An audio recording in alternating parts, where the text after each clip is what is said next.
sejam bem-vindos ao AgriCast, o podcast do agronegócio. Eu sou o Thiago Amaral, host do AgriCast, e nós temos o prazer aqui de ter 3 pessoas referências na área. Vamos abordar o tema reforma tributária e seu impacto no agro, um tema muito polêmico, um tema desafiador. Por isso que tem 3 referências aqui, cada um na sua área, e com certeza o papo vai fluir, muito conteúdo aí para vocês se atualizarem. Lembrando que o AgriCast, ele é realizado com o apoio das empresas AgriCompany, Consultoria Agropatrimonial, Amaral e Mello Advogados e Valongo Escritório Rural. Vamos lá, pessoal, vamos entrar aqui, apresentamos nossos convidados. Hoje nós temos o Leonardo Amaral, que é mestre em Direito Tributário, advogado especialista em tributação no agro. O Douglas, que é delegado da Receita Federal, tem uma vasta experiência aí no assunto, né, Douglas? E o Nivaldo Gonçalves, que hoje ele está como presidente da cooperativa de leite ProLeite e pecuarista atuante. Ou seja, o papo promete. Assim como os outros episódios, nós temos aqui pessoas de gabarito para falar sobre o tema. Ao invés de eu ficar lendo aqui o currículo de vocês, eu vou pedir para vocês se apresentarem aí para a nossa audiência. Começar aqui que está do meu lado. Douglas, seja muito bem-vindo, muito obrigado por ter aceitado o convite, né? Ter achado uma brecha na sua agenda apertada, que a gente sabe como é. Douglas, conte para nós como é a sua atuação, como que você veio parar no agro, em Rio Verde. Sinta-se em casa. Muito obrigado pelo convite, né, o Leonardo, né? Bom dia para o Nivaldo, é um prazer conhecer. Thiago, é um prazer estar com vocês aqui. A gente agradece. E a gente bater esse papo aqui para a gente... o assunto é bastante sugestivo, né? Que é a atividade rural, que hoje está em alta, né? Mas, ao mesmo tempo, está uma crise aí que logo vai passar. Então, no meu caso, eu estou na Receita há 32 anos, tá? Já atuo nessa área, né? Na parte tributária. Eu sou especialista também em Direito Tributário, sou docente também, né? E sou formado na área de contábil, tá? Eu não sou da área de Direito, mas atuo muito no Direito, como professor de Direito Tributário. Então, e o meu foco principal... que eu atuo, que eu gosto de atuar, é no produtor rural, na atividade rural, que é um tema muito sugestivo, porque tudo hoje passa pelo agro, né? Desde da alimentação, do pneu de um caminhão, que vem da seringa, né? Do seringueiro, né? Do pescado. Então, tudo isso aí faz parte do agro. Então, o agro, para mim, é fundamental. E o Brasil, gente, ele é um celeiro mundial. Tá? Cada dia a população aumenta mais, o consumo aumenta mais, e o Brasil está aí despontando a cada vez.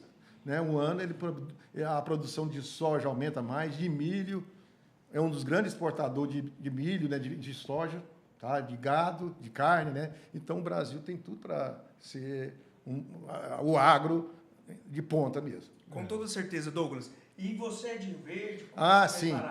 Eu não sou de Rio Verde, eu sou goiano, sou da cidade de Jataí, só que eu não nasci, minha certidão não está lá, mas quando eu fui para Jataí eu tinha 3 anos de idade e eu considero jataense. Tá? Minha cidade mesmo é Pires do Rio. Quando eu fui para Jataí eu tinha 3 anos de idade. Então, sou jataense. E Rio Verdense ao mesmo tempo, né? É a mesma região, né, Nivaldo? Eu sempre falo, o lugar bom é onde você está e onde você se está dando bem com a sua família, os seus negócios. Isso é um lugar bom. E aqui, a região sudoeste é a maior renda per capita do estado de Goiás. Aqui eu sempre falo, Jataí está para Uberaba, Rio Verde está para, como o Rio Verde está para Uberlândia. É uma comparação que faz sentido. Não é isso? Isso, exatamente. Então, mas já está aí agora, acho que agora vai dar um impulso maior, né? Nós estamos numa região privilegiada, né? Falando até de mundo Privilegiadíssima, mesmo. né? Falando até de mundo Verdade. mesmo. Isso mesmo. Aqui é o polo do agro, né? É isso mesmo. Então, Thiago, então eu sou em Rio Verde, eu tenho bastante anos que eu estou aqui, saí daqui, voltei, e daqui eu vou encerrar minha carreira aqui em Rio Verde. Né? Como servidor público, né? Sim. E continuar com a Não vai atividade. parar. Não vou parar, né? Imparável. Imparável, se Deus quiser. Eu estou planejando assim, há algum tempo, já tem uns 8 anos já, mas eu estou fazendo um planejamento estratégico muito bom na minha carreira. Que bom. Nós vamos falar muito ainda sobre isso, Douglas. Muito obrigado mais uma vez. Do lado aqui do Douglas, nós temos Nivaldo Gonçalves. Nivaldo, seja muito bem-vindo. Conte um pouquinho aí da sua história, como que você foi parar aí na presidência de uma cooperativa tão importante, né? Que é a ProLeite.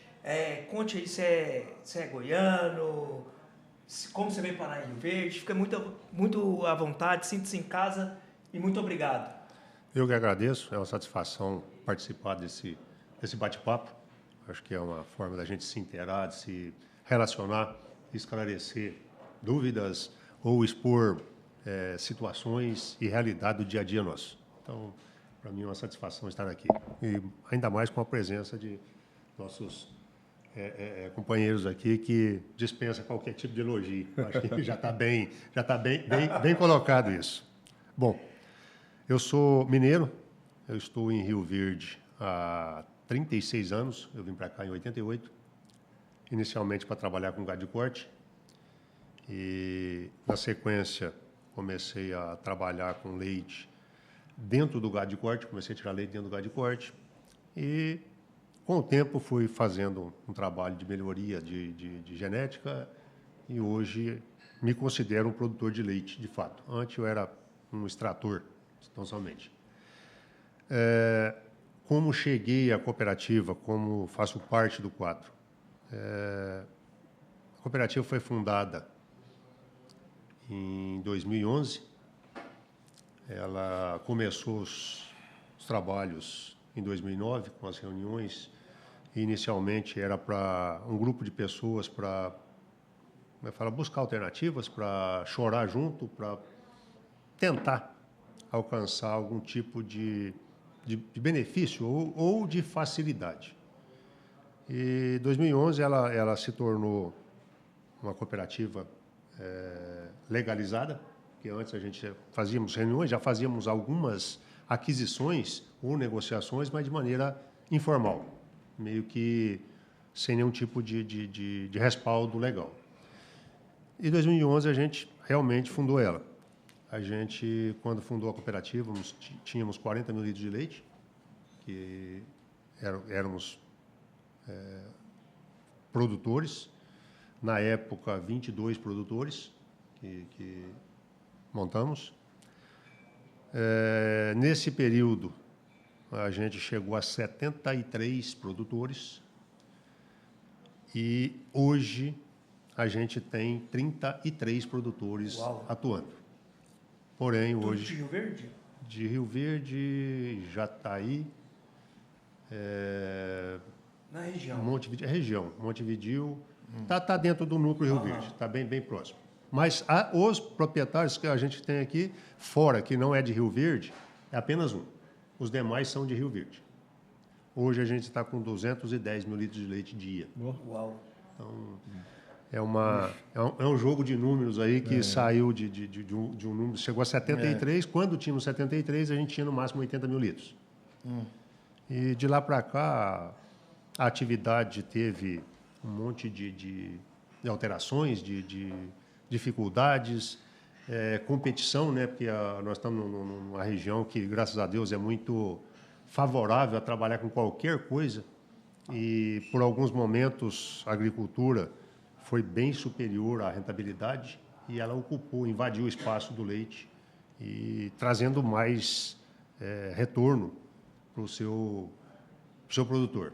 Então, e quem ficou no leite foi obrigado a estar produzindo mais, produzindo com mais tecnologia, e sendo mais eficiente que o leite, a gente tem a única maneira de sobreviver nele é tendo escala e qualidade. É isso mesmo. E o leite, né, é um alimento essencial aí que faz tantos derivados. Nivaldo, vou te colocar na saia justa agora. Você é mineiro, né? Sim. Então, qual que é o estado do piqui? É Minas Gerais ou Goiás? Qual é o estado? É briga? Tiago, Cuidado com a resposta. não. Eu respondo com muita tranquilidade. Eu vim conhecer o piqui aqui em Goiás. A região de onde eu vim, no sul de Minas, lá não tem, como costume, não faz parte da mesa dos meus conterrâneos lá, o piqui. Eu vim conhecer ele aqui. Porque lá não é cerrado lá. Não é cerrado, lá é Mata Atlântica. Mata Atlântica. Então, tem essa discussão, né, de qual que é o estado que vai ter aí a chancela do piqui. Mas eu conheço muito goiano também que não come piqui, né? Tem muito. Sim. Mas piqui com franguinho, Nossa, é igual. É incomparável. 880. Gosta ou é apaixonado? Falando do sotaque, quando eu ia para São Paulo fazer o mestrado lá, eles me confundiam achando que eu era mineiro. Né? Por causa do uai. Né? Mas assim, uma coisa que eu falo é que quando junta mineiro e goiano, a coisa fica boa. Né? Ou o povo, gente boa, né? Culinária. É diferente, o goiano e o mineiro é igual. Tem A cultura do mineiro e do goiano, eu acho que eu posso falar das duas partes, que eu tive uma boa parte da minha vida lá e a outra parte aqui. Hoje estou mais goiano do que mineiro, na verdade. Mas os costumes, a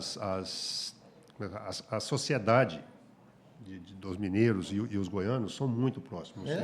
Pouca coisa que muda. O estilo de vida, né? Assim, a questão cultural, também concordo. Muito. Preza muito por cultura, preza muito por bairrismo, são defensores do seu território, então tem muita proximidade. É verdade. Leonardo Amaral, por favor, se apresente aí. O Leonardo já é uma figurinha carimbada, não é a primeira vez que ele está aqui. Seja muito bem-vindo, obrigado aí por você ter encaixado na sua agenda. Sei que daqui você está indo para Goiânia. Se apresente aí para o nosso público. Obrigado, Thiago, pelo convite. Obrigado a todos que estão nos assistindo. E é um prazer estar aqui com o Nivaldo, com o Douglas, né? Pessoas aí respeitadíssimas aqui na cidade de Rio Verde. O Douglas conheço lá de Jataí, um amigo, a competência dele é inquestionável e nós vamos poder falar muita coisa aí, né, Douglas, a respeito de fiscalização, como é que a Receita vem fazendo isso em cima dos nossos amigos produtores rurais, né, Nivaldo? Sim. E eu queria só enfatizar aqui, eu fico observando a fala do Nivaldo, pegando o que ele disse aqui, a importância que tem esse movimento cooperativista no Brasil, isso aí é fundamental para poder, vamos falar assim, dar potencialidade aos produtores. Né? A coletividade ela fica mais forte, ela tem condições de negociar melhor preço e parabéns, então, pelo trabalho, porque isso é um efeito social importantíssimo. E como você mesmo disse, Nivaldo, essa cadeia, né, de produção de leite, ela realmente é complicadíssima. E aí o Nivaldo falou uma coisa também que faz todo sentido.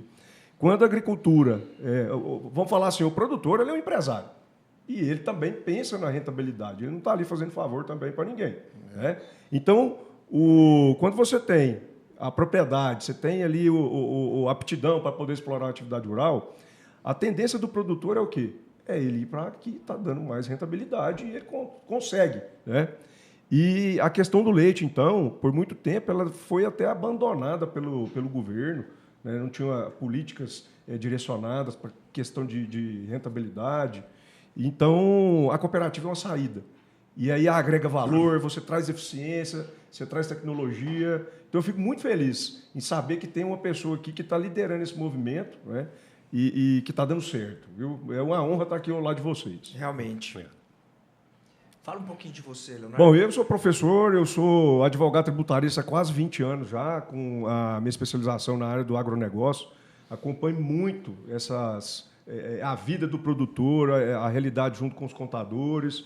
E a participação aqui nesse programa hoje é justamente para a gente poder trazer um pouquinho aqui do que a gente acha importante com as mudanças que estão chegando aí já nos próximos anos, né, com a reforma tributária e também com essa eficiência que a Receita Federal vem adquirindo cada vez mais nas fiscalizações. A gente vai ter oportunidade de falar aqui durante o bate-papo, mas a eficiência da Receita hoje ela consegue identificar ali uma aquisição de Hilux e falar, olha, isso aqui você não pode deduzir como despesa de atividade rural, né? Coisa que um tempo atrás isso não existia. Então, há uma oportunidade gigante para a gente poder falar sobre esses temas aí muito importantes. Leonardo, vou aproveitar que você está falando. Recentemente teve aí, né, a Operação Declara Grãos e ela teve o efeito agora em todos os estados, né? Explica um pouquinho para as pessoas entenderem o que é essa Operação Declara Grãos. Bom, assim, primeiro, é uma operação de fiscalização, né, da Receita Federal. A Receita Federal, ela fiscaliza todo mundo, né? Mas essa operação é uma operação especial e específica, direcionada para a atividade rural no imposto de renda do produtor rural. Tá? Do produtor rural de grãos. Não, produtor rural. O pecuarista, o produtor de leite, né? O produtor de grãos, a atividade rural em si. Tá? Sim, perfeito. E, então, o foco é verificar se esse produtor realmente está cumprindo com as suas obrigações ali perante a Receita Federal no que pertine ao imposto de renda. Essa operação Declara Grãos, então, o que tem de especial nisso, além do que eu falei aqui? Ela oportuniza aquele produtor, ela ao invés de já chegar vamos falar assim, o chicote, batendo e aplicando a multa, ela manda uma cartinha para o produtor e ela fala assim, olha, eu identifiquei aqui um erro na sua declaração, então vou te dar um prazo para você corrigir. E se você corrigir, você não vai ser multado. Né? Então, tem um efeito mais pedagógico. E, além do mais, complementando, só aproveitando o seu gancho aí, além da Receita dessa oportunidade da conformidade, ele vai fazer uma confissão espontânea e vai ser beneficiado de ficar ali da multa. Isso, né? É isso mesmo. Vai pagar só os juros. Quer dizer, fica bem mais em conta isso. Isso. Porque, né, igual você falou, a Receita já não autua como antigamente.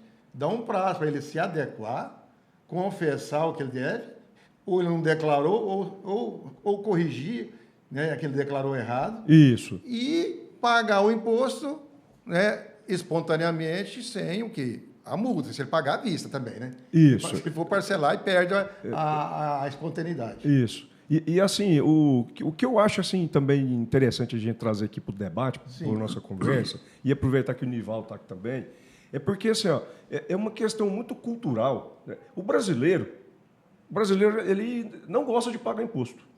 Tá? Ninguém, né? Ninguém gosta. A gente sente uma ojeriza. É imposto, né? Mas é imposto. É Mas imposto, esse condicionamento. sentimento não gosta porque a gente não tem retorno.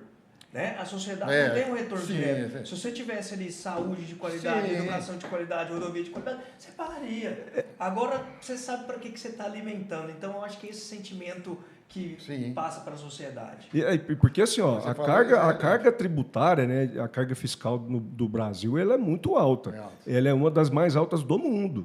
E aí, assim, aí vai comparar com os outros países que têm uma carga semelhante à nossa, só que aí você vê um efeito. Mas só que tem retorno. Você tem retorno, você tem a eficiência. Noruega, e aqui, quando eu falo assim também do retorno ser ruim, não é só corrupção. Sim. Eu tive a oportunidade como procurador também, por quase 20 anos trabalhando no poder público, de viver perto disso, da incompetência.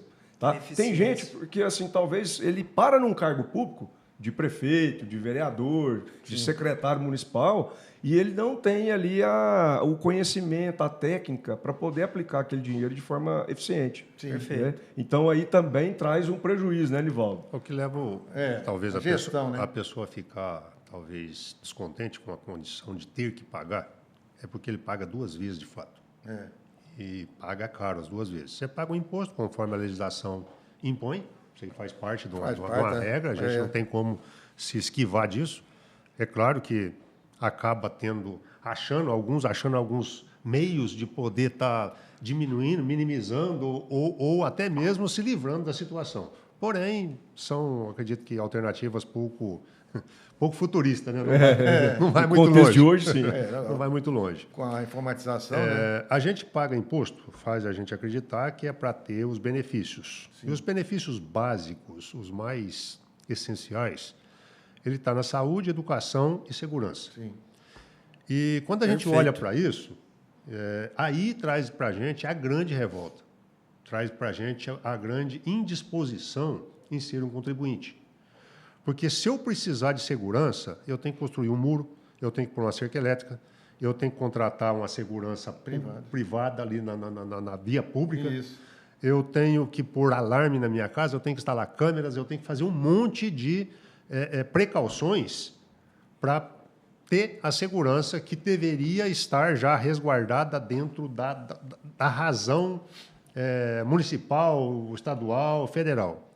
Quando você fala de educação, caramba, as nossas escolas públicas hoje está ficando complicado, está ficando difícil de trabalhar, os professores estão reclamando, a qualidade de ensino vem cada dia ficando mais precária e se submete a ter que pagar uma escola particular para que tenha, talvez, uma melhoria, uma oportunidade melhor no futuro para ser um profissional que realmente tenha respostas.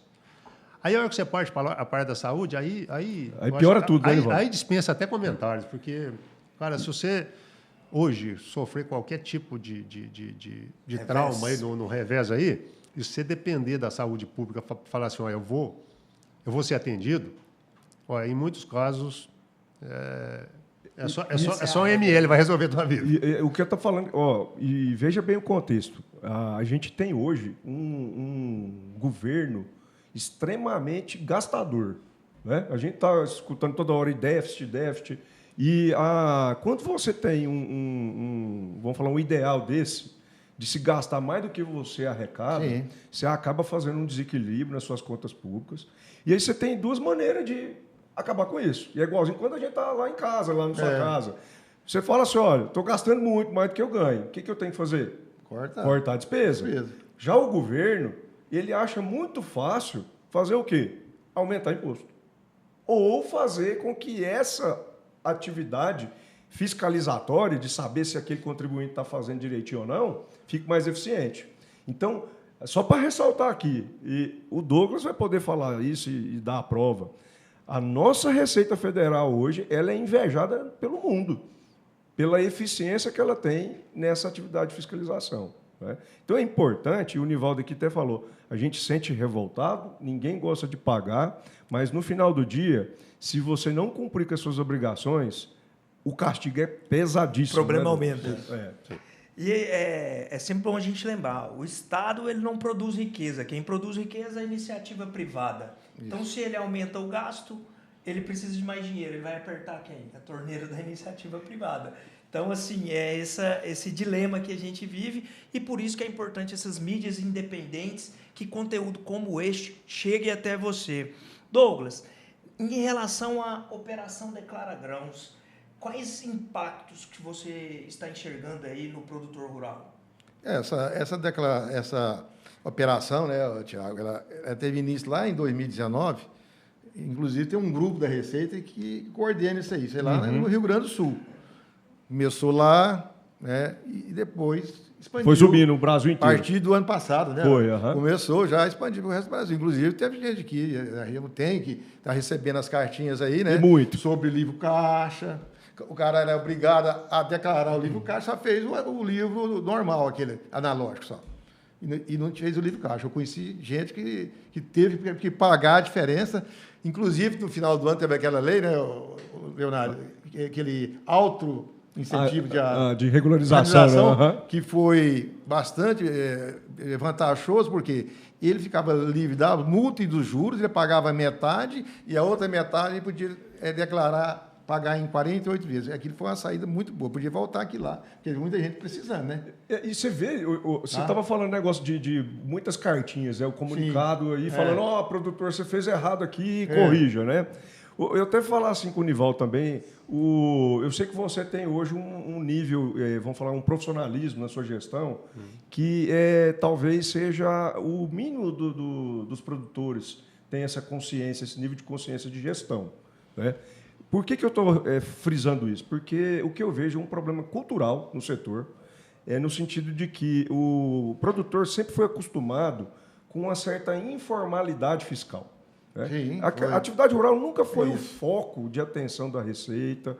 A legislação nunca cobrou muitas informações do produtor rural, porque ela sabia, e ela tem, na época, quando a gente vai ver as leis que regulamentam a cobrança de impostos do produtor da atividade rural, imposto de renda, por exemplo, em 1990. Tá? Então, naquela época, era uma situação em que a Receita enxergava o produtor como aquele, vamos falar assim, o rurícola mesmo, que não tinha internet, que não tinha condições de prestar essas informações tributárias. Então, ela jogava essa responsabilidade sempre para a cooperativa, para as empresas que adquiriam essa produção. Né? Sim. E aí, com o passar do tempo, o que a Receita fez? Evoluiu. E eu brinco, né, Douglas? A gente já falou muito sobre isso. Antigamente, o símbolo da Receita era o leão. Hoje é o Tiranossauro Rex. Então, a evolução tecnológica da Receita está fazendo com que essa informalidade que o produtor sempre foi acostumado seja exposta. E aí vão descobrindo muitas coisas que, às vezes, a gente fazia lá atrás, contando com esse erro da Receita, essa omissão, e que hoje não dá mais certo. Por isso, o grande número de comunicados para produtores, falando, vem cá que eu identifiquei um erro e vem regularizar. Eu entendo que, então, é um problema cultural, Nivaldo. E eu queria ouvir sua opinião. Falar assim, porque você está lidando com muita gente, né? Você representa ali uma categoria de produtores. O que você pensa sobre isso? Bom, a questão da gente pensar é um pouco complexa. É o seguinte, conforme você colocou aí, a cultura do produtor. O produtor, até um tempo atrás, ele não sabia nem quanto ele ganhava e quanto ele gastava. Isso era o primeiro, o primeiro fato que como é que fala, um contexto. E nós temos ainda uma boa parte dos produtores que eles são como uma enxurrada. Ele entra no leite e vai rodando. Ele compra, ele vende, ele roda e tal. E chega no final do processo, ele não se abriu, não fez declaração não fez declaração, não fez os cálculos de despesa, não fez cálculo de gastos, não fez receita, ele não tem um controle financeiro. E aí vem a legislação e faz, tem que ter um livro caixa, que a gente está falando de números de nota fiscal, número de uma gestão ali de né? tudo que comprou, com detalhe de identificação de cada uma a fundo. Isso. Então, o que acontece com o produtor? Até ele se enquadrar nisso, ele vai ter resistência, ele não vai ter capacidade, ele tem que contratar pessoa para fazer isso, ele não tem como fazer isso conforme, às vezes, na área urbana, o próprio contribuinte faz a declaração dele sem nenhum tipo de, como é que fala, de dificuldade. De assessoria ali. Ele faz tranquilo. O produtor rural hoje, na grande maioria, ele precisa de um auxílio profissional e competente. Porque temos alguns, conforme falado anteriormente aqui, profissionais da área de contabilidade, que ainda estão trabalhando de uma maneira arcaica e talvez não está fazendo da maneira mais, como é que fala, apropriada, que possa trazer a legalidade ou cumprir realmente as necessidades, as exigências que a legislação nos impõe. É bem isso. Pode Deixa eu só completar aqui. E o ano que vem vai apertar mais, porque o produtor rural vai ter que emitir nota eletrônica. Ele não vai volta avulsa lá na Cefaz, sei lá, emitindo. Aí, com isso, eu penso já que o produtor vai ter que fazer SPED, ele vai fazer eletrônica, a Receita já vai antecipar tudo, já vai saber tudo. Até assim para explicar para quem está assistindo a gente Por aqui, favor. o que é esse SPED? Antes de 2007, esse controle de informação que a gente fala, que é a contabilidade, ele era feito de uma forma analógica. Né? O livro, podia ter um programa de computador, mas ele não tinha uma conexão, né? E não possibilitava uma leitura automática e rápida hoje. Tá? Depois de 2007 foi criado o Sistema Público de Escrituração Digital, o SPED. Então, assim, todas as informações hoje de transações comerciais, financeiras, isso tudo está no SPED. E o produtor rural, pelo fato daquele pensamento de informalidade, a Receita sempre deixou ele um pouquinho de lado. Né? Então, quem fazia as notas, por exemplo, eu vou vender minha produção de soja, de leite para um adquirente lá, para a empresa adquirente.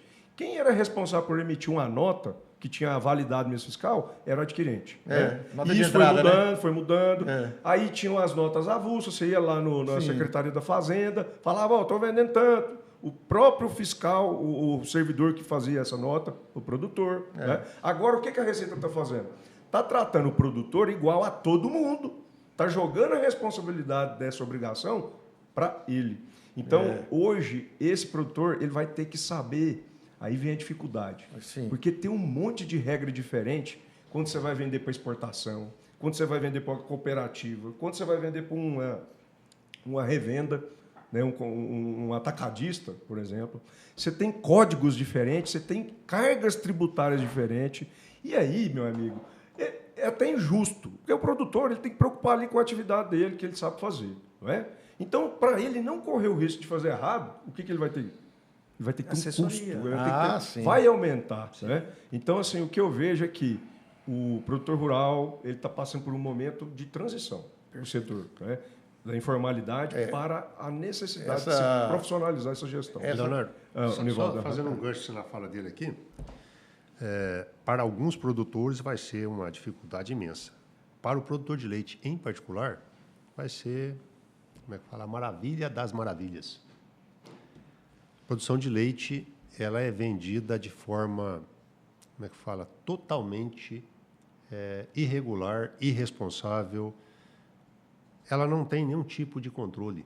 O produtor só vai saber quanto ele vai receber pelo produto que ele entregou durante 30 dias, normalmente, no 5º dia do mês posterior. Ele fica na mão do laticínio. Ele fica na mão do laticínio e tem um detalhe. Se esse laticínio, como eu já vivi isso no passado, se esse laticínio vier a ter um problema financeiro, uma recuperação judicial, ou seja, a falência ou qualquer coisa, o produtor não tem como provar que ele é um vendedor de produto, porque ele não tem uma nota fiscal emitida. Ele não tem um documento que ele é um vendedor e que aquele cara levou a mercadoria dele.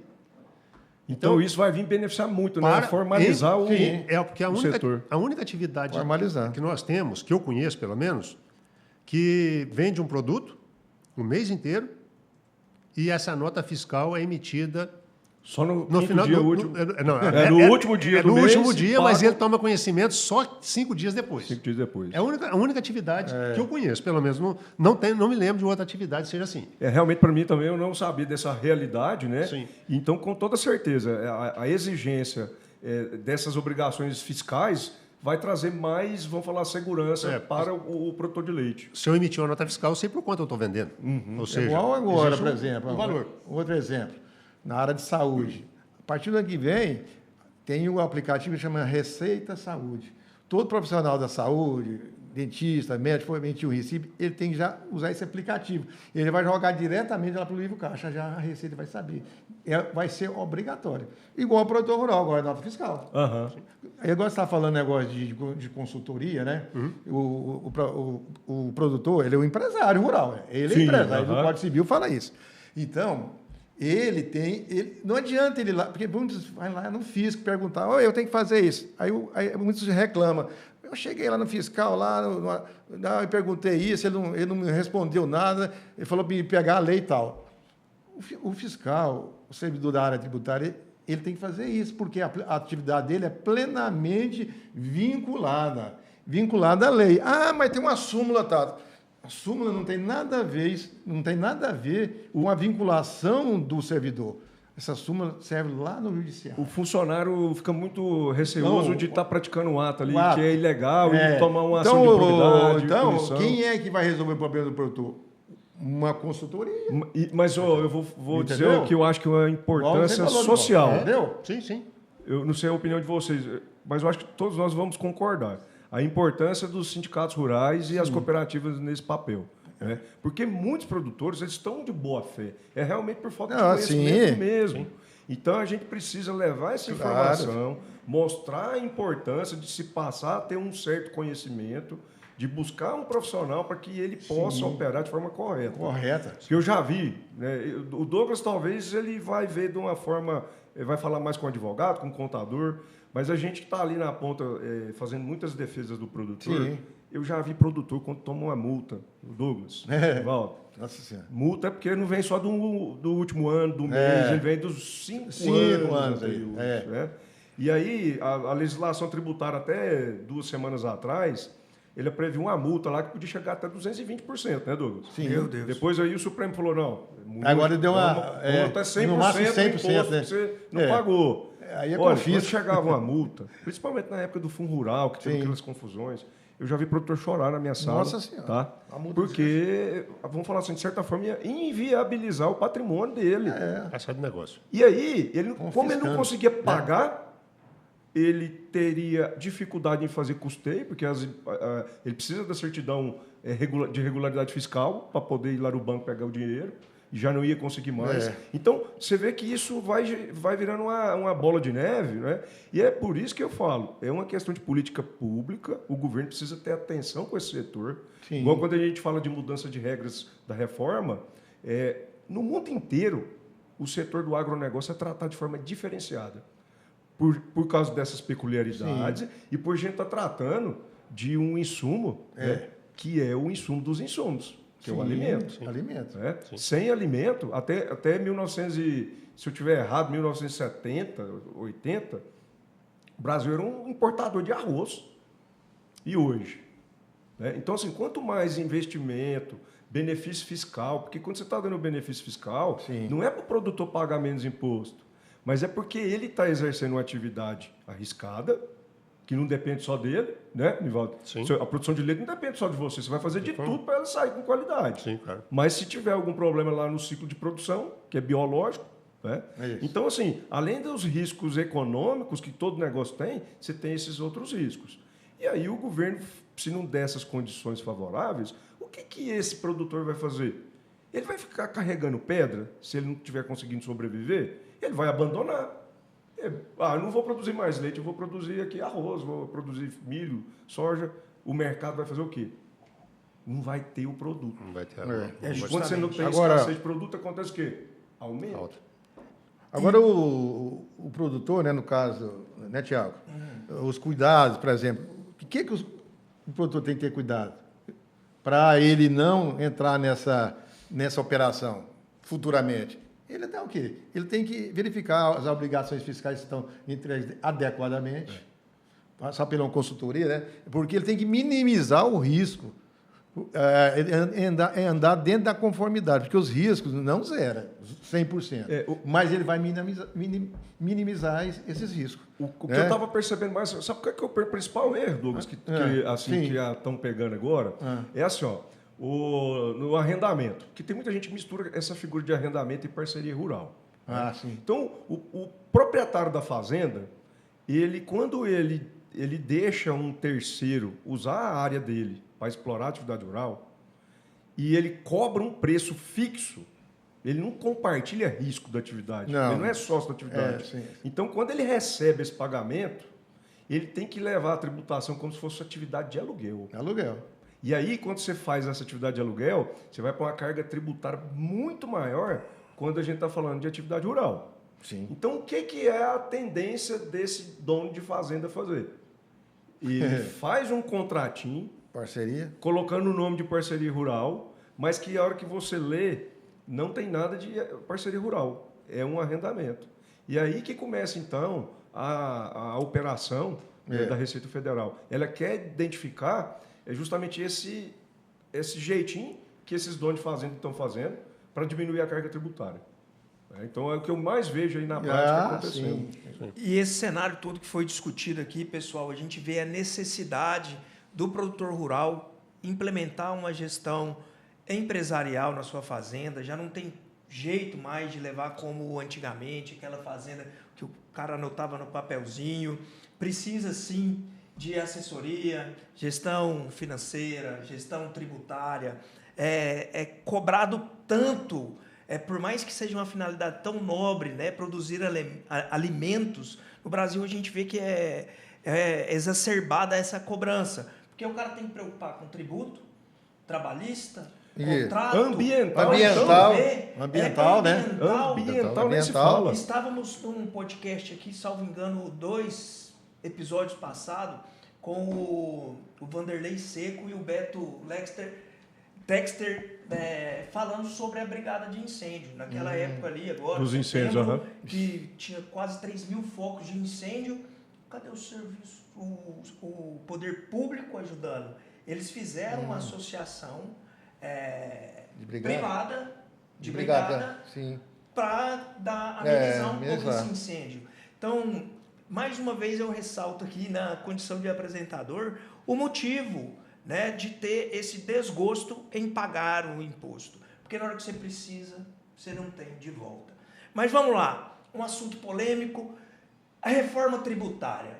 Leonardo, você que aí é especialista, né, você, o Douglas, em tributação, nós vamos falar da dor que o produtor sente ali através do Nivaldo, mas e que pé que está a reforma tributária? O que você vê aí que as principais mudanças que ela vai trazer? Tá, então, vamos lá. A reforma já foi aprovada no finalzinho de 2023, né? E o que foi a ideia que levou... Durante mais de 30 anos se falava em reforma. Todo mundo concorda que o sistema tributário do Brasil ele é uma bagunça. É uma bagunça. Nós trabalhamos aí quase 1.500 horas por mês para poder fazer essas declarações e apresentar para a Receita. Né? Isso tem custo. Você tem que ter pessoas, tem que ter contador, sistema de contador. Né? Aí o que acontece? Todo mundo concordando com isso falou, precisamos simplificar. Então a ideia da reforma é simplificar sem aumentar a carga tributária. Né? Ok. Com a execução disso, o que aconteceu? Primeiro, fez-se tirar 5 impostos, né? PIS, COFINS, IPI, o ICMS e o ISS, não só do governo federal, mas dos estados e dos municípios. E misturou e colocou e criou um IVA, que é subdividido lá, o IBS e o CBS. Dual. Então, vai ter o quê? Um imposto sobre consumo. Quando a gente fala de consumo, é a cadeia. Comercialização. Né? Sai lá do produtor e vai lá para a loja vender uma camiseta de algodão. Cada parte de que vai evoluindo a produção aqui, você tem um certo tributo que vai incidir sobre aquele valor que o produtor ali, vamos falar, o agente econômico, ele agrega no produto. Tá? Então, você não pode ter isso sobre cascata, um imposto sobre o imposto, que hoje no nosso sistema tem. A ideia, então, é simplificar. Foi feita, então, essa diminuição de tributos, ok? Mas, com essa simplificação, trouxe essa regrinha, que a gente chama de evitar o tributo sobre tributo, que é a não cumulatividade. O produtor rural nunca teve que se preocupar com isso. Ele preocupava a maior parte do tempo dele com o quê? Com o ITR lá da fazenda ou o imposto de renda, principalmente, for rural. Tá? Hoje, então, ele não preocupa com o PIS, COFINS, com o IPI, com o ICMS e com o ISS, então nem se fala. Agora, misturou tudo no mesmo bolo. E esse produtor, seja ele pessoa física ou jurídica, ele vai ser contribuinte desses novos tributos, desses novos impostos. Então, não adianta falar que não vai ter aumento de carga tributária, que vai ter. Vai. A gente depois vai ter oportunidade de falar que ainda no finalzinho, nos 46 segundos tempo, o Congresso conseguiu ainda dar um tratamento diferenciado para o produtor rural. Não vamos cobrar a alíquota cheia padrão que vai ser cobrado para todos. Nós vamos reduzir essa alíquota. Nós vamos criar um sistema em que o produtor que fatura por ano até 3.600.000, que ele fique fora desse novo sistema. Mas aí, quando a gente vai aprofundando, a gente vai vendo que o governo deu com a mão.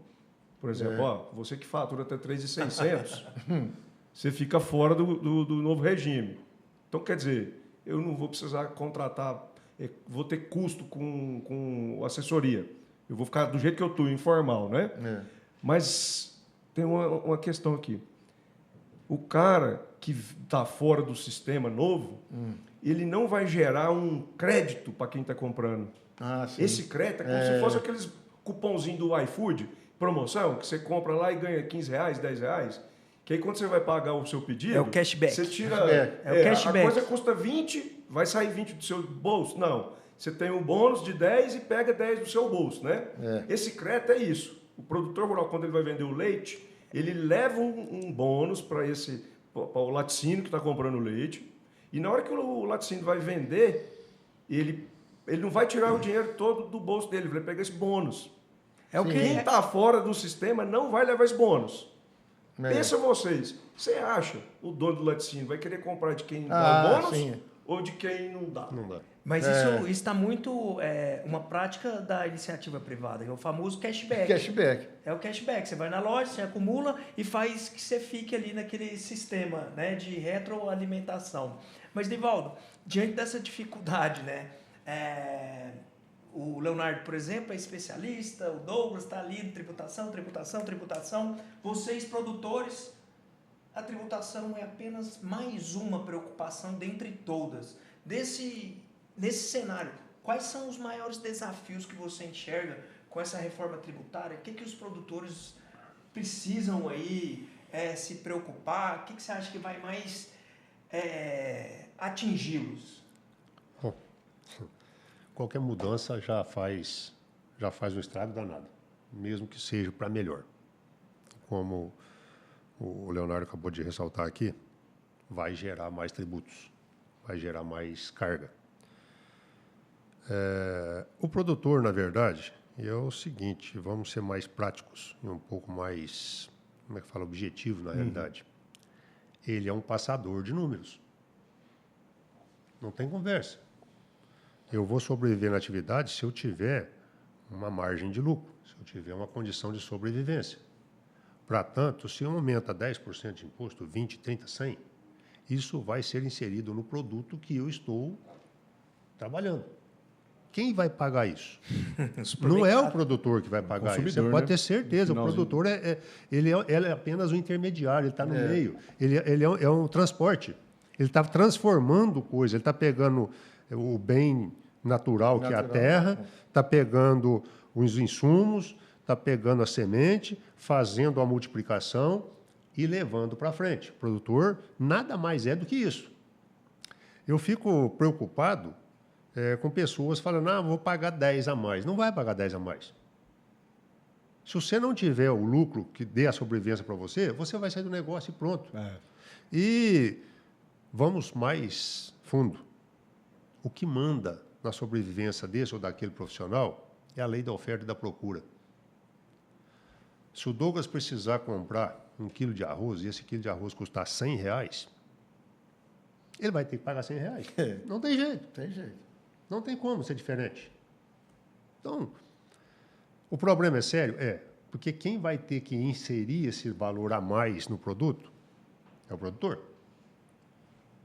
E nesse meio tempo, nessa transição, nessa adaptação de processo, vai trazer um monte de dificuldades e talvez inviabilizar muitos produtores a trabalhar, porque ele ainda não vai estar capacitado de fazer, computar isso dentro do processo. E a hora que chegar lá na frente, inviabiliza o negócio dele. E ele acaba saindo. Acaba saindo do negócio.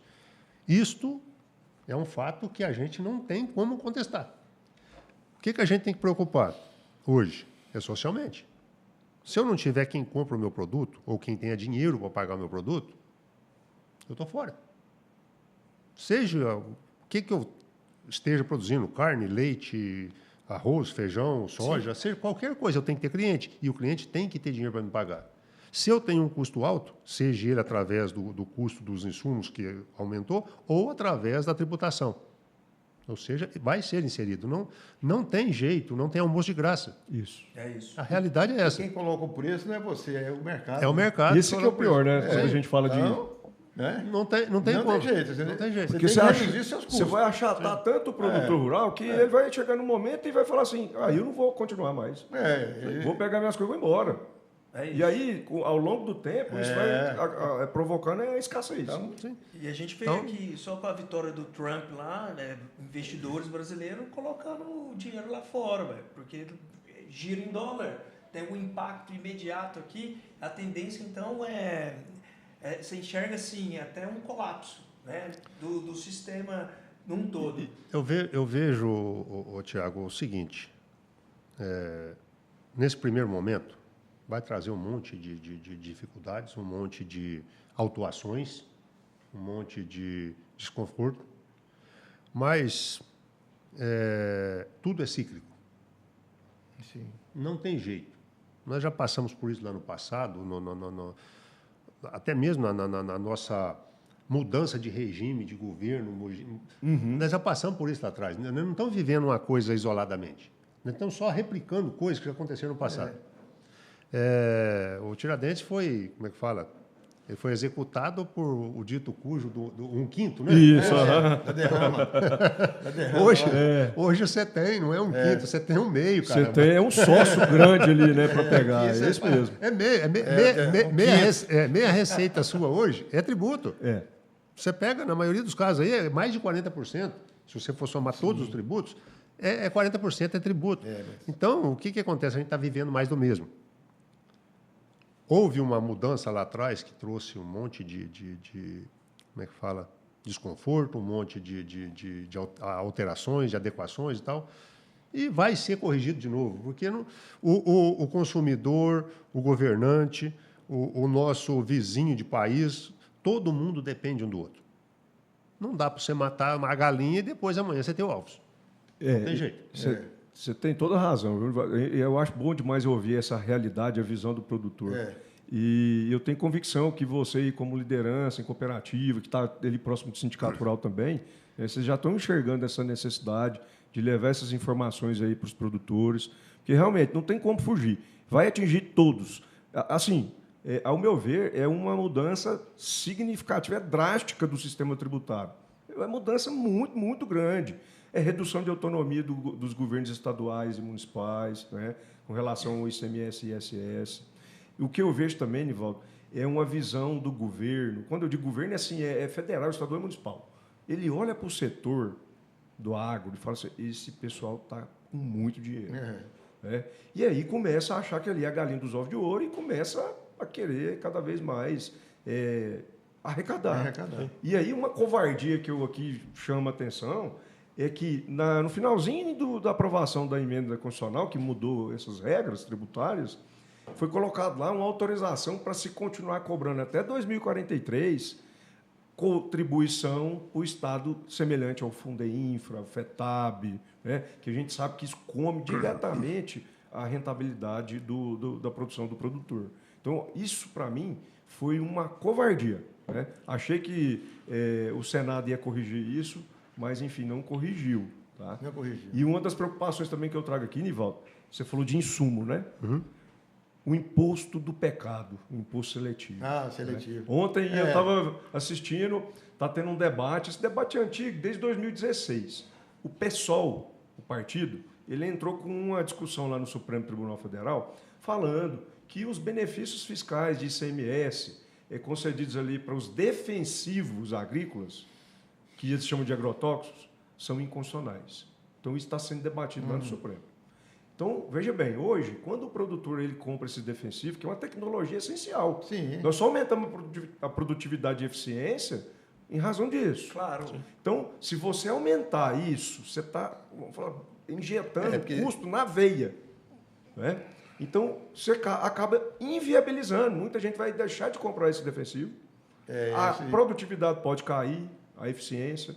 Então, assim, você vê que é um debate, é uma visão distorcida. O governo acha que tem muito dinheiro. E o governo acha que essas questões ali fazem parte da realidade do setor. Como assim, quanto mais barato eu tiver no defensivo, mais eu vou usar, porque eu acho bonito usar. E esquece também do controle que se tem de questão de questões de ambiental, a venda disso, a comercialização disso é muito rigorosa. Muito rigorosa. Leonardo, só complementando Não, fica à vontade. nessa fala sua, é o seguinte: os defensivos, vamos falar deles em particular. Bom, ele custa caro. Isso aí é inconteste. Ninguém vai comprar coisa cara para jogar sem a devida necessidade, certo? Aí vem o pior.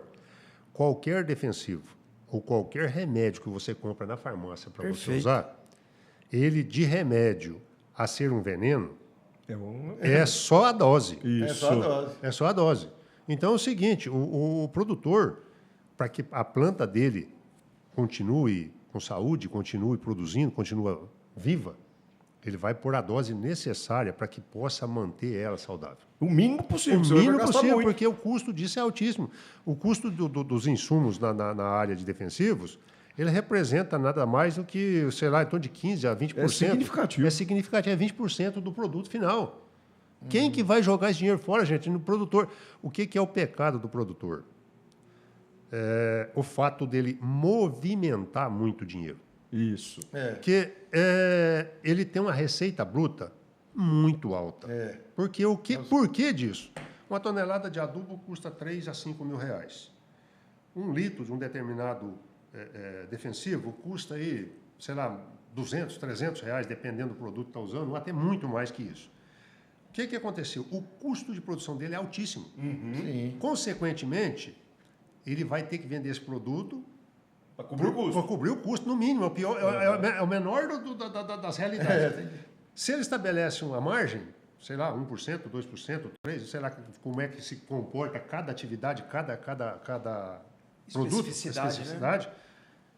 Chega lá na frente, tem um montante grande. E tanto a sociedade quanto os nossos governantes enxergam que o produtor está ganhando muito. Uma outra coisa que faz com que o produtor seja visado. O produtor está com máquina nova, máquina grande, Isso. com caminhonete, está com um avião. Mas vem cá, conta uma coisa para mim. Você colher, sei lá, 1.000 hectares de qualquer cultura, arroz, feijão, soja, milho, com a colheitadeirazinha, Você não consegue. daquela boquinha, daquele tamaninho que nós tínhamos aí há 20 anos atrás, que conseguia andar até, no máximo, 4 km por hora para poder fazer a execução dessa colheita. Ou seja, o povo vai passar fome. É isso. Não Porque vai a dar roça conta. vai perder lá, vai perder o produto, vai perder lá na roça. Não vai dar tempo de colher. Sim.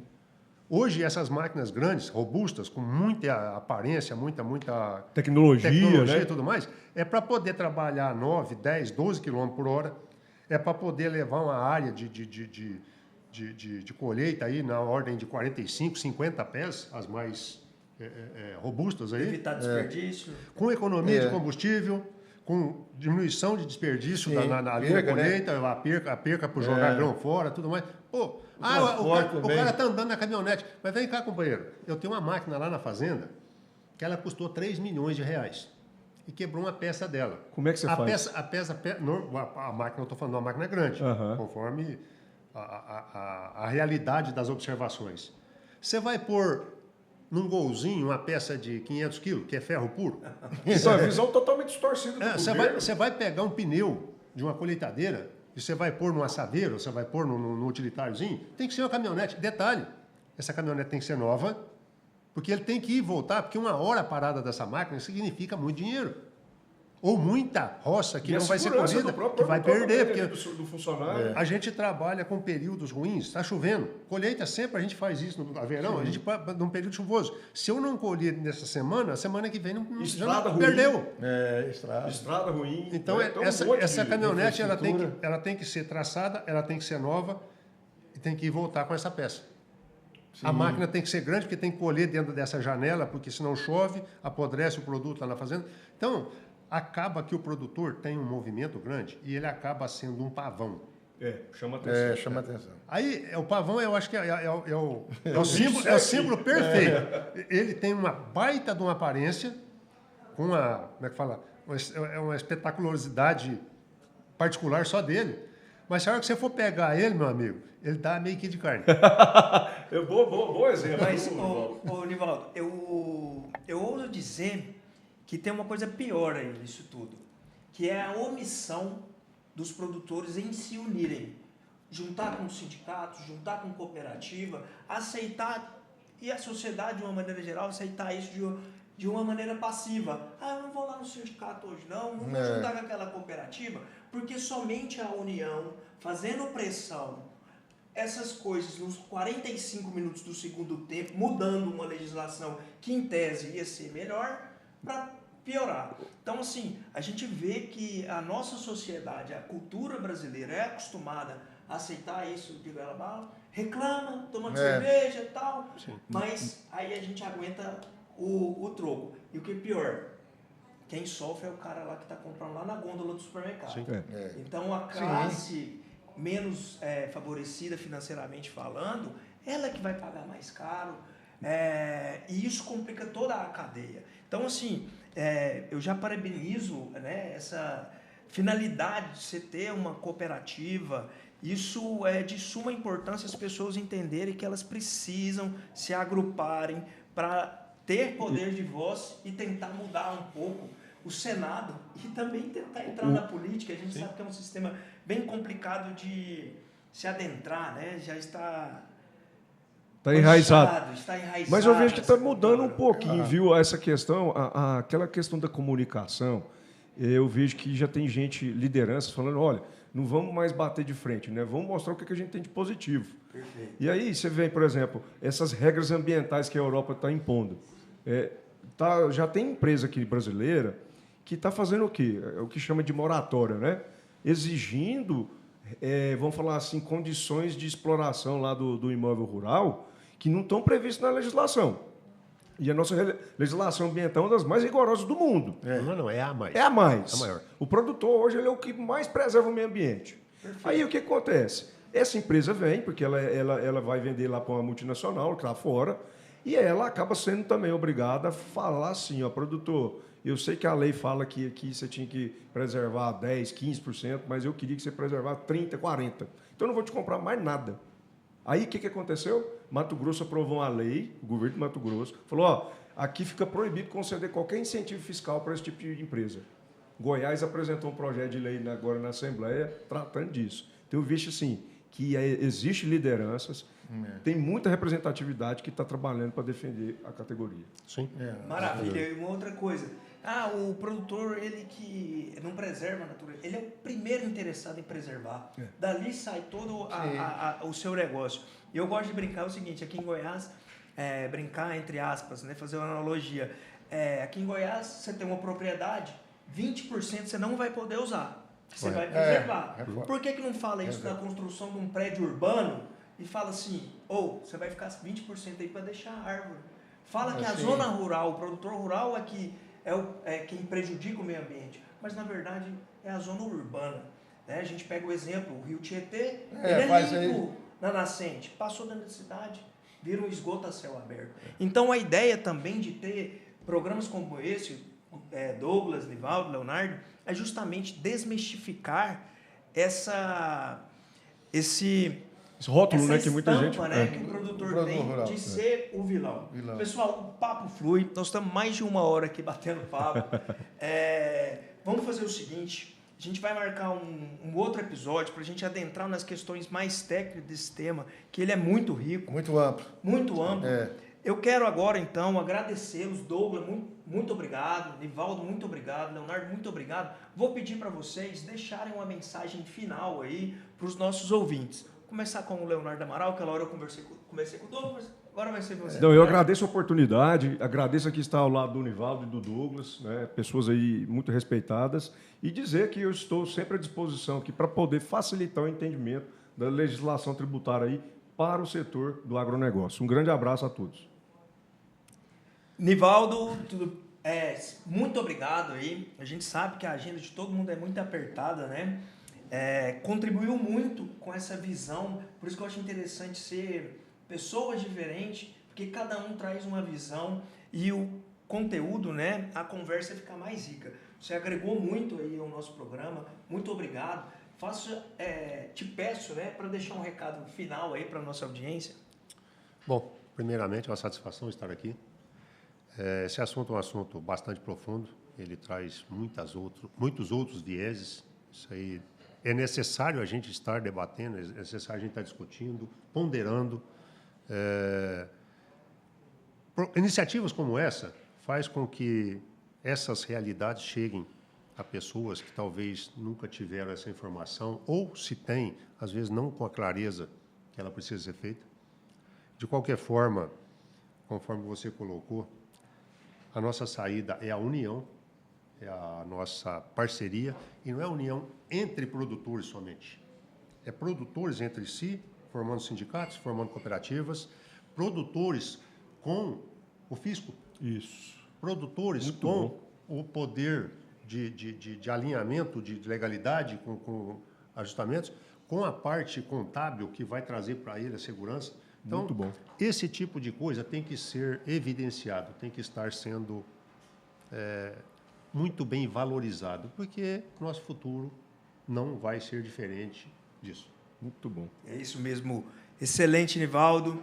Douglas, obrigado aí por você ter comparecido aqui, aceitado o nosso convite. Enriqueceu muito. Com certeza o senhor vai participar de outros episódios para a gente aprofundar nesse tema. Douglas, faça a sua mensagem final aí para os nossos ouvintes. Foi um prazer estar com vocês aqui, né? Eu Thiago, pela primeira vez com o Nivaldo, né? Que está ligado diretamente ao agroprodutor, né? E com o nosso amigo tributarista Leonardo Amaral, né? Obrigado, Douglas. Obrigado, muito obrigado mesmo. E falar o seguinte para vocês, que o produtor, ele tem que, hoje, ele não tem como ele correr, ele tem que adequar a legislação tributária, porque as penalidades são bastante pesadas, principalmente não, ele tem que também ter cuidado com a movimentação financeira, porque o fisco olha a sua movimentação, o PIX está aí, tá? O Rex então, olha você fala, tudo, tempo hambre. Então, não é só questão de emitir uma nota fiscal, uma despesa ali que você adquiriu, né, com algum insumo, com equipamento, mas também, né, com esse controle financeiro, né? Financeiro, tá? Igual o Nivaldo falou, o produtor, ele movimenta muito dinheiro, muito. Mas no fritar dos ovos, o lucro é pequeno. A margem pequena. As pessoas pensam que o produtor rural é um rei, né, no nosso país. Eu agradeço a presença aqui de vocês.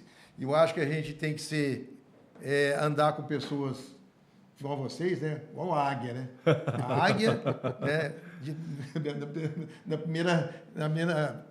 Na penugem, né? A gente tem que ter parceria com os mesmos propósitos, né, Douglas? O mesmo propósito. Valores. E isso faz a gente enriquecer mais, ouvindo o Nivaldo falar do outro lado. Isso é importantíssimo. Sim. Igual ele falou, vai chegar lá na frente. Mudança também, a gente pode influenciar o quê? A opinião, né? A opinião, isso. A ideia é essa mesmo, é fazer com que as pessoas... Porque muita gente, a gente fala de tributação, muita gente não conhece. E tem que conhecer. Eu falo para meus alunos, gente, sabe, eu sou professor, eu falo, pessoal, vocês tem uns que não interessa, o tributário está no seu meio, você está consumindo, você está pagando tributo, você está mastigando tributo, você vai fazer uma viagem, está pagando tributo, você está na sua atividade, você está pagando tributo, atividade rural tem tributo. Então, isso aí, a gente tem que estar por dentro da cidadania fiscal. Isso, cidadania fiscal. Isso que você falou, resume tudo. Faz todo sentido. Não é bom pagar imposto? Não é bom. Olha o nome, imposto. Nos impõe a pagar. Tá? O Estado, por que lá no setembro, o imposto, ele viu você ficar mais rico, você vai pagar imposto. Eu vi mais rico como? Você comprou uma casa, você tem que pagar IPTU. Você ficou mais rico. Você comprou um veículo, tem que pagar IPVA. Então, o imposto, ele olha para o lado da riqueza.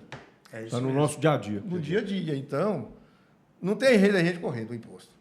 Muito obrigado. Muito bom recado. Obrigado, Douglas. Obrigado. Antes de encerrar, quero aqui, a Agri Company trouxe um brinde aqui para vocês, um boné. Eu, particularmente, eu acho esse boné muito bonito. Esse é top, porque tem uma ventilação aqui ainda. Eu estou pegando de boné para ver. É